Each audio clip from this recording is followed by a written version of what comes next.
فأعوذ باللہ من الشیطان الرجیم بسم اللہ الرحمن الرحیم قل اعوذ برب الناس ملک الناس الہ الناس من شر الوسواس الخناس الذی یوسوس فی صدور الناس من الجنة والناس صدق اللہ مولانا العظیم۔ بارگاہ رسالت معاب صلی اللہ علیہ وسلم میں درود پاک کا ہدیہ پیش کریں۔ اللہم صلی علی سیدنا و مولانا محمد معدن الجود والکرم وآلہ واصحابہ الکرام وابنہ الکریم وبارک وسلم صلاۃ دائمۃ سرمدا ابدا۔ میں معذرت چاہتا ہوں پیر طریقت رہبر شریعت حضرت قاری اسلام اللہ صاحب قبلہ ادام اللہ اقبالہ کی تقریر کے درمیان میں نے خلل اندازی کی۔ وہ بزرگ ہیں اور ان کی شفقتیں مجھ پر ہیں اور ہمیشہ دعاؤں سے نوازتے رہتے ہیں، اور اپنے سامنے اگر مجھے آج کھڑا کیا ہے تو اپنی دعاؤں کے لیے کھڑا کیا ہے۔ اللہ تعالیٰ ان کے اقبال بلند فرمائے۔ میرے عزیزوں، ویسے میں کافی دنوں کے بعد آیا اور کافی تاخیر سے بھی آیا۔ رمضان المبارک سے پہلے آپ سے ملاقات تھی، اس کے بعد اب ملاقات ہو رہی ہے۔ تھوڑی دیر بس اپنے وقت پر ختم کر دیتے ہیں انشاءاللہ۔ رب تعالی قرآن عظیم میں جو آخری صورت میں ارشاد فرماتا ہے، محبوب آپ فرما دیں کہ میں پناہ مانگتا ہوں کس سے، کس کی بارگاہ؟ قل اعوذ برب الناس، میں کس کی پناہ مانگتا ہوں؟ توجہ، اے محبوب آپ فرما دیں کہ میں پناہ مانگتا ہوں انسانوں کے خدا کی۔ رب الناس، انسانوں کا خدا۔ مولا میں تیری پناہ میں آنا چاہتا ہوں۔ اور وہ کون ہے؟ انسانوں کا خدا۔ ملک الناس، انسانوں کا بادشاہ بھی ہے۔ الہ الناس، انسانوں کا خدا بھی ہے، معبود بھی وہی ہے، پالنے والا بھی وہی ہے، بادشاہ بھی وہی ہے، عبادت کے لائق بھی وہی ہے۔ اب کس چیز سے پناہ مانگتے ہو؟ من شر الوسواس الخناس، خناس کے، شیاطین کے وسوسوں سے، اس کے بہکاووں سے، ان کے ورغلانے سے پناہ مانگتا ہوں اللہ تبارک و تعالیٰ کی۔ اس پوری سورہ میں آپ اگر محسوس کریں گے تو اللہ تعالیٰ نے انسانوں کا ذکر 5 مرتبہ کیا۔ الناس الناس الناس، انسان۔ یہ سمجھنے کی ضرورت ہے کہ انسانوں کے لیے اللہ تبارک و تعالیٰ اتنا مہربان ہے، اتنا مہربان ہے کہ اس کی ساری مخلوقات کے لیے کچھ قانون الگ ہیں، تمہارے لیے قانون الگ ہیں۔ قرآن میں بھی اللہ تعالیٰ نے فرمایا کائنات میں کوئی شے ایسی نہیں ہے جو اس کی حمد بیان نہ کر رہی ہو۔ ساری کی ساری مخلوقات تسبیح بیان کر رہی ہیں، لیکن روایت میں یہ بھی ہے کہ اگر کوئی چیز، پرندہ ہو کہ جانور ہو کہ درخت ہو کہ مچھلی ہو، چونٹی ہو، اگر ایک لمحے کے لیے بھی وہ اللہ کے ذکر سے غافل ہو جائیں تو ان کی موت آ جاتی ہے۔ ان کے لیے یہ قانون ہے۔ درخت اگر ذکر الہی سے ایک لمحے کے لیے غافل ہوا تو اسے سکھا دیا جاتا ہے یا اسے کاٹ دیا جاتا ہے۔ پرندہ شکار ہو جاتا ہے، مچھلیاں پھنس جاتی ہیں اگر ایک لمحے کے لیے ذکر خدا سے غافل ہو جائیں۔ حضرت ذوالنون مصری اپنی بیٹی کے ساتھ سفر میں تھے، سمندر میں، وہ کشتی میں مچھلیاں پکڑ رہے تھے، پکڑ پکڑ کر کے اپنی کشتی میں ڈال رہے تھے۔ ان کی بیٹی جو پیچھے بیٹھی ہوئی تھی وہ مچھلیاں اٹھا اٹھا کے پھر سمندر میں ڈال رہی تھی۔ کافی دیر کے بعد جب کنارے پہنچے تو انہوں نے دیکھا مچھلیاں کہاں ہیں۔ بیٹی سے پوچھا تو اس نے کہا کہ میں نے سب ڈال دیا۔ کہا ایسا کیوں کیا؟ کہا آپ نے تو فرمایا جو مچھلی ذکر خدا سے غافل ہوتی ہے وہی شکار ہوتی ہے، تو آپ کی جال میں وہ مچھلیاں آئی جو ذکر خدا سے غافل تھیں، میں نے اس لیے انہیں دوبارہ ڈال دیا کہ مولا ہمیں بار بار مہلت دیتا ہے تو ہم انہیں کیوں مہلت نہ دیں۔ اب اندازہ کریں، میں یہ بات اس لیے عرض کر رہا ہوں کہ ان ساری مخلوقات کے لیے قانون تو یہ ہے کہ وہ اگر ذکر خدا سے غافل ہو جائیں تو مر جائیں، جل جائیں یا کٹ جائیں، لیکن اے انسانوں، ہمارا حال یہ ہے کہ اس خدا سے غافل رہنے والے کو بھی وہ کھلا رہا ہے، عبادت کرنے والے کو بھی کھلا رہا ہے۔ گناہ کر کے بھی انسان جی رہا ہے، نیکیاں کر کے بھی جی رہا ہے۔ یہ اس کی مہربانی اور رحمت ہے انسانوں پر خاص۔ ابراہیم علیہ السلام کی عادت تھی کہ وہ بغیر مہمان کے کھانا نہیں کھاتے تھے، بغیر مہمان کے ان کے ہاں دسترخوان ہی نہیں بچھتا تھا۔ ایک بار 2 دن ہو گئے کوئی مہمان نہیں آیا، آپ بھی کھانا نہیں کھائے۔ تیسرے دن راستے میں ایک ادھیڑ عمر کا کوئی شخص ملا، مسافر تھا۔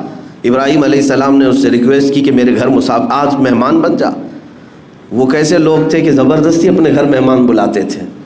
مہمان نوازی میں پوری دنیا میں سب سے زیادہ مشہور ابراہیم علیہ السلام کی ذات تھی. تو وہ شخص آیا، ابراہیم علیہ السلام نے دسترخوان بچھائے اور کھانے رکھے، کہا اللہ کا نام لو اور شروع کرو. تو آنے والے نے کہا میں اللہ کو نہیں جانتا اور نہ ہی میں مانتا ہوں، میں اللہ کا نام لینے والا نہیں ہوں. تو ابراہیم علیہ السلام نے دسترخوان کھینچ لیا اور کہا اٹھ کر جا تو چل، اس لیے کہ میرے گھر کا ہر لقمہ اللہ کے نام سے ہی جائے گا. دسترخوان کھینچ لیا، وہ شخص چلا گیا. رب تبارک و تعالیٰ کی طرف سے وحی آئی، ابراہیم آج تمہارے دسترخوان پر اس نے میرا نام نہیں لیا، تم نے دسترخوان کھینچ لیا. پچھلے 50 سال سے وہ میرا نام نہیں لیتا، میں ہر وقت اسے کھلا رہا ہوں. انسانوں کا خدا اور ہے، یعنی انسانوں کے خدا جس کو ہم اس طور پر تصور نہ کریں کہ وہ سخت قسم کا ہمیشہ تمہارے لیے عذاب ہی لے کر بیٹھا ہے. نہیں میرے عزیزو، وسعت رحمتی کل شیء، قرآن کہتا ہے، اللہ فرماتا ہے میری رحمت نے ہر چیز کو گھیرے میں لے لیا ہے. اگر وہ ہم پر رحم نہ کر رہا ہوتا تو پھر ہمارے ہر گناہ پر آج پکڑ کر رہا ہوتا، ہر ایک گناہ کے بدلے ایک ایک نعمت چھین لیتا ہم سے. لیکن ایسا نہیں ہوا ہے. عدل تو یہی ہے، انصاف تو یہی ہے کہ اس کی زمین ہے، اس کا آسمان ہے، اس کی ہوا ہے، اس کی کائنات ہے، اور اسی کی کائنات میں رہ کر بندہ جب اسی کی نافرمانی کر رہا ہے تو پھر انصاف تو یہ چاہتا ہے کہ نافرمانی کرنے والے کی پکڑ کی جائے. اگر تم ایک نماز نہیں پڑھے تو ناک کاٹ دی جائے گی، دوسری نہیں پڑھو گے تو دانت توڑ دیے جائیں گے، تیسری نہیں پڑھو گے تو ہاتھ توڑ دیے جائیں گے. کیا ایسا ہو رہا ہے؟ نہیں ہوتا. تو رب تبارک و تعالی ہم بندوں پر عدل نہیں بلکہ فضل فرما رہا ہے، فضل فرما رہا ہے. 2 باتیں عرض کر کے میں اپنی بات کو سمیٹ لیتا ہوں. میرے عزیزو، اللہ تبارک و تعالیٰ اپنے بندوں پر کس قدر مہربان ہوتا ہے. اسی لیے اس سورے میں اللہ تعالیٰ نے اپنے حبیب سے فرمایا کہ اے محبوب آپ فرما دیں کہ پناہ مانگنا ہے تو رب الناس کی پناہ مانگو، انسانوں کے خدا کی پناہ مانگو. اس سے بہتر پناہ تمہیں مل ہی نہیں سکتی. اس سے بہتر پناہ کہاں ہے؟ ایک بار رسول کریم صلی اللہ تعالیٰ علیہ وسلم مسجد نبوی شریف میں بیٹھے، اپنے گھر سے تاخیر سے آئے اور بیٹھے بیٹھے اکیلے میں ہنسنے لگ گئے، مسکرانے لگ گئے. صحابہ نے پوچھا تھوڑی دیر کے بعد کہ اے اللہ کے نبی آپ کو کس چیز نے ہنسایا؟ کون سی چیز ہے جس کو دیکھ کر کے آپ مسکرا پڑے؟ وہ رہتے ہیں اس خاکدان گیتی پر لیکن جلوے دیکھتے ہیں پورے عالم کائنات کے. وہ ہر چیز ان کی نظروں کے سامنے ہے. حضور اکرم صلی اللہ علیہ وسلم نے فرمایا اللہ تبارک و تعالیٰ نے مجھ سے کہا اے محبوب کیا تم میرے بندوں کے درمیان ہونے والا فیصلہ دیکھنا چاہتے ہو؟ تو میں نے کہا ہاں مولا دکھا تیرا فیصلہ کیسے ہے. تو رب تبارک و تعالیٰ اپنے بندوں کے درمیان جو فیصلہ کر رہا تھا وہی بات میں دیکھ رہا تھا. صحابہ نے پوچھا کیا فیصلہ ہے؟ کہا ایک بندہ اٹھایا گیا اور اللہ تبارک و تعالیٰ کی بارگاہ میں جب پیش ہوا تو اس نے مقدمہ کر دیا، اللہ کی بارگاہ میں دعویٰ کیا کہ مولا فلاں آدمی کے اوپر میرا قرضہ باقی تھا، فلاں آدمی کے اوپر میرا حق باقی ہے، اس نے پیسے میرے لیے تھے، فلاں چیز لیا تھا لیکن دیا نہیں مجھ کو، مجھے آج حق چاہیے. رب تبارک و تعالیٰ پر اس بندے کو بھی اٹھاتا ہے جس نے اس کا حق مارا تھا. وہ بھی اٹھا، وہ نیک آدمی تھا لیکن کچھ اس کے پاس رہ گئی تھی اس کی چیز. تو اب یہ مطالبہ کرنے والا شخص اللہ سے کہتا ہے مجھے حق دلا دے میرا. رب تعالیٰ فرماتا ہے یہاں تجھے کیا چاہیے؟ پیسے تو ملیں گے نہیں، موت کے بعد نہ پیسے ہیں نہ چیک ہے نہ ٹرانسفر ہے، کچھ نہیں ہے. کیا ہے؟ یہ بندہ کہتا ہے مولا اس کی نیکیاں مجھے چاہیے، اس کی نیکیاں مجھے چاہیے. تو رب تبارک و تعالیٰ انصاف فرماتا ہے، اس بندے کی ساری نیکیاں اٹھا کر کے اس کو دے دی جاتی ہیں. فرشتے ساری نیکیاں منتقل کرتے جا، اس لیے کہ حق ابھی ادا نہیں ہو رہا ہے. اب یہ مطالبہ کرنے والا جو شخص تھا پھر کہتا ہے اے رب ذوالجلال میرا حق تو پورا نہیں ہوا، تو عدل کرنے والا انصاف کرنے والا بادشاہ ہے، مجھے اور حق چاہیے اس بندے سے، اس نے میرا حق لیا ہے دنیا میں. تو رب تعالیٰ فرماتا ہے اب اور کیا چاہیے؟ اس کی ساری نیکیاں ختم ہو گئی. یہ بندہ کہتا ہے مولا میرے گناہ اٹھا کر اس پر ڈال دے. تو حکم ہوتا ہے فرشتوں کو، اللہ تعالیٰ فرماتا ہے اس کے گناہ اٹھا کر اس پر ڈال دو. پورے منتقل کیے جا رہے اس کے گناہ بھی خالی ہو گئے اور وہ جو نیک بندہ تھا نیکیاں بھی خالی ہو گئی اور گناہ اٹھا کر کے بوجھ بیٹھا ہے. اب اس کے پاس کچھ نہیں سوائے گناہوں کے بوجھ کے، کچھ نہیں. آپ اس کو ہلکا مت سمجھیں کہ حقوق العباد جو بندوں کے حق ہیں کئی لوگ مار کر کے بیٹھے ہیں، کوئی بہنوں کا حق، کوئی بھائیوں کا حق،